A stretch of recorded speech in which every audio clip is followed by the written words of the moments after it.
Hiya, good morning. Can I please ask your name and your job, please? Yeah, my name is Paul Howells. I'm the HSE manager at Dragon LNG. And my name's Annie Finnegan. I'm the HR and training assistant at Dragon LNG. Can you please briefly describe your jobs and what are the best and the worst bits about it? Okay, so I'm responsible for managing all health, safety, environmental aspects on a COMA upper tier major hazard site. So making sure we don't get any losses of containment of the dangerous materials out of the pipes, but also making sure that people go home safely at the end of every day. And we also minimise our impact onto the environment. Worst part of the job is probably doing instant investigations where you know somebody and they've been hurt, and you've got to go and go through all that big, long process of finding out why and how it happened. Okay. Shall I go? Mm-hmm. So I work in HR and training. Sorry guys, I've lost my voice a little bit. It's kind of coming back. But I work in HR and training. So day to day is a bit of a mixed bag really. So it'll be from things like recruitment, occupational health appointments. We have a nurse that comes in once a month. So it'll be sorting staff to be able to have their medicals with her. We do mental health referrals with her. With the training side of things, it'll just be organising all the staff's training to make sure it's up to date. So booking them in if it's training that goes far away, if there's training on site, just making sure that everything's up to date. But it's a bit of a mixed bag day to day. I would say that the worst part of the job, that's quite difficult. The worst is maybe getting over the sort of stereotype of HR. I think sometimes people feel like they don't want to approach HR. If they come and speak to us, then it's like something really official that they're like almost complaining about, where that can be difficult with some people to realise that it's not a big thing to come and talk to us. It doesn't mean it's some big official thing, you know. So it's just getting over that, I think, maybe, and making people see you as like approachable. So, sorry to butt in, but one thing I did miss was the best bits, and the best bit is no day's the same in my job. Yeah. It just changes every day. Oh, well. What skills are important in your job, and do you use any of the STEM skills? For me, you've got to have a logical mind. You've got to have an eye for detail. You've got to be reasonably competent in maths, and particularly in risk analysis. You've also got to have a really good practical sense of lots of different trades. So engineering, control instrumentation, mechanical and electrical skills are important in my job because I need to be able to understand those aspects when I'm managing health and safety risks. So STEM subjects will be mathematics, definitely, a little bit of chemistry, certainly physics and biology. Great. Are there any stereotypes or inequalities related to your job? Stereotypes. Or inequalities, did you say? Yeah. Related to the job. I can't think of any, to be honest with you. I might hand that over to you, Annie, for 5 minutes while I have a think, Yeah, okay. because it's not an obvious. I don't see anything. That's probably similar to what I had said earlier, the stereotype of people not wanting to come to HR. That is a tough one.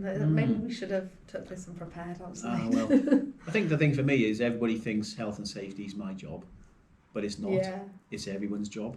Or I think that's the biggest stereotype. stereotype. With health and safety, sometimes people, there might be something they view as mine and they're like, oh, I'm not going to health and safety with that. Yeah. Like, so people... Some people will try and hide things when they go wrong, and that's, we don't learn from that.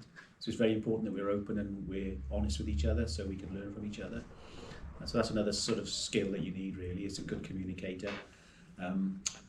But I can't think of any inequalities per se, but as I say, stereotypes, it's all about people like to think, oh, it's your job, health and safety. My job is just to do what I got to do here. But no, actually, health and safety is a very important part of your job too. Yeah, or they don't see it as, some people can sometimes not see it as you're trying to keep them safe in work and you're trying to help them. They're like, oh, well, health and safety means we have to do it this way. But it's to protect you, it's to protect the company, it's to look after everybody where they don't want to. They think that you're just being mean and giving health and safety rules. Well, I can be mean too.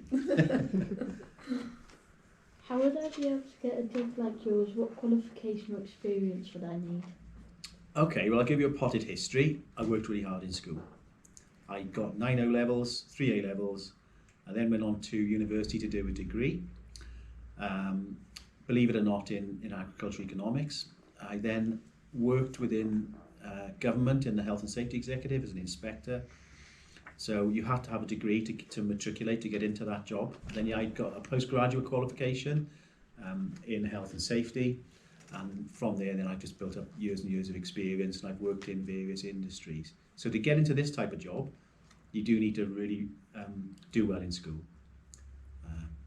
That's it. Bottom line, really. So for myself, so I went to university, but I did events, marketing and PR. So I did slightly different to what I'm doing.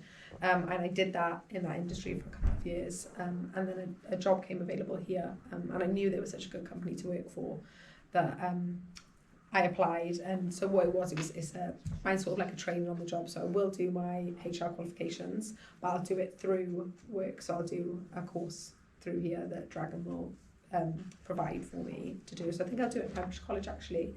And then to get me qualified to be here. But it's sort of like training on the job. But I would say schooling and doing my degree did make it easier to be able to work at this level, if that makes sense. Mm. If you had one piece of advice for pupils in Milford Haven School, what would it be? The cliche is study hard, work hard, but that's true. There's no other way of doing it. I've got a daughter who's 21. She worked really hard in her GCSEs and her A-levels to get good results to go to a university of her choice to enable her to study her favourite subject, which is biology. So she had a very clear plan, she had a very clear target, she focused on that and achieved it, and that's only through hard work. I will give a little caveat to that, is when she finished her GCSEs, she thought she could just meander through her A-levels. Unfortunately, she didn't get the results that she was hoping for first time round, so she had to resit. And then when she resat, she realised she had to work and study and put the hours in and not go partying and all that good stuff. And she achieved her outcome, her objective. And I think that's the most important bit of advice. Focus on what you want to do and do it well. We'll all have a strength in something. Not all of it's academic. Some people are very practical. But if you know what your strength is and you enjoy doing it, work towards that. That's my... I would say similar to what Paul said, Yeah. but I would, if I could go back and be your age again, I think what I would try and do is try and figure out, I know it's so difficult because I didn't, but try and figure out what it is that you are interested in and what it is that you do want to do. Like take opportunities, like, you know, when you can do work placements and things like that, take all those opportunities to try and figure out, because I think I just kind of did what friends did and I'd do it for a little bit and I'd be like, oh, actually, I don't like this, but because you've got to pick like your options quite soon and things like that, don't you? So you limit yourself from quite young. So if you can figure out what you want to do to be able to follow the path of the qualifications you need. You don't want to get to like your A-levels and be like, oh, I should have picked that at GCSE because now I've realised I want to do this. But it's easier said than done because knowing what you want to do at I also 12. think the other route, which people ignore too much in this country, is the apprenticeship route. I think it's fundamentally important. I love it. If I had my time again, I would have been an apprentice. I wouldn't have gone to university. I just think apprenticeships are a really, really good way of learning, being competent, but also in the world of work and earning money, more importantly, and not building up debt. The other thing is a number of our very senior managers here did go through the apprenticeship route. They didn't go through university. They got their degrees, but they got their degrees whilst they were in work. So please don't ignore that route. That's just so important. Thank you. Fantastic. Thank you very much. Thank you. Thank you.